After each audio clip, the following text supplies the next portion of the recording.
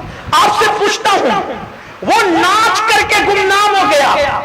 انہوں نے تو کوئی سوشل میڈیا کا استعمال نہیں کیا, انہوں نے تو کوئی کیمرے کا استعمال نہیں کیا, انہوں نے تو کوئی نوکر چاکر نہیں لگائے, پھر یہ عزت ملی کہاں سے؟